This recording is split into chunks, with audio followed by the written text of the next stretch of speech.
In a world torn apart by war, one man proved that the strongest power isn't muscles. It's the courage to stand when everyone else falls. Steve Rogers was born in Brooklyn in 1918. He was small, thin, and often sick. His family had little money, and life gave him hardship early. He lost his father when he was young, then illness took his mother too. Alone, underestimated, but filled with a heart that refused to quit. When World War II began, Steve wanted to enlist. He tried many times. Each time, the answer was no. Doctors said his body was too weak, but Steve didn't want medals. He wanted to protect people who couldn't protect themselves. Dr. Abraham Erskine, the scientist behind the super soldier program, saw him. Erskine wasn't impressed by his body.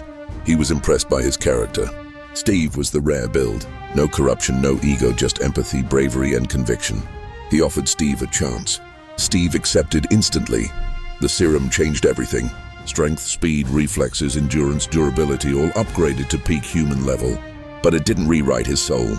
It amplified what was already inside. In Steve, it amplified loyalty, courage, and compassion. At first, the army used him as propaganda. Captain America, the star-spangled symbol of hope. Shows, posters, speeches. But Steve didn't want staged heroism. He wanted real impact. Then came the moment that changed history. Bucky Barnes, his best friend, was captured. Steve ignored orders, took a prototype shield, and stormed into enemy lines alone. No backup, no fear. He saved Bucky and hundreds of prisoners. From that day, he wasn't a poster. He was proof. Howard Stark later built his iconic shield from vibranium, nearly indestructible. It absorbed shock and redirected force. Steve didn't use it to scare. He used it to defend. Steve formed the Howling Commandos, an elite team. Together they hunted Hydra, a secret Nazi science division led by Red Skull. Red Skull had taken a flawed serum. It amplified his ambition without morality and twisted him into a monster. Steve was his opposite, a hero shaped by principle, not hunger for control.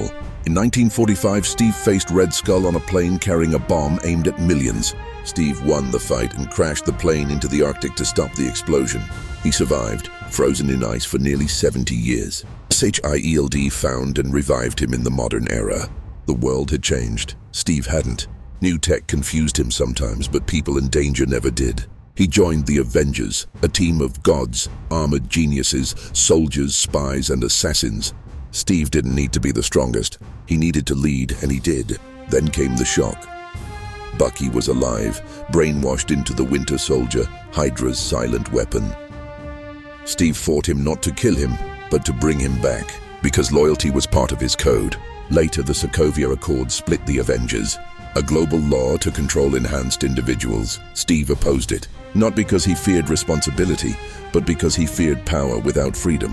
He had seen governments turn symbols into chains. Then came Thanos, the biggest threat the universe had ever seen. The final battle pushed Steve to his highest moment. He lifted Mjolnir, Thor's hammer, proving himself worthy, not because he was strong, but because he was unshakably moral. When the war was finally over, Steve made a choice for himself. He returned the hammer, traveled back in time, and stayed there, not to fight but to live. He chose Peggy Carter, the woman he always loved, and he danced with her, finally stepping into the life he had sacrificed for decades. Steve Rogers didn't end as a soldier. He ended as a man who earned peace, a man who showed the world that power without principle is just chaos, and principle without action is just a dream. Steve was both, and that's why his legend became eternal.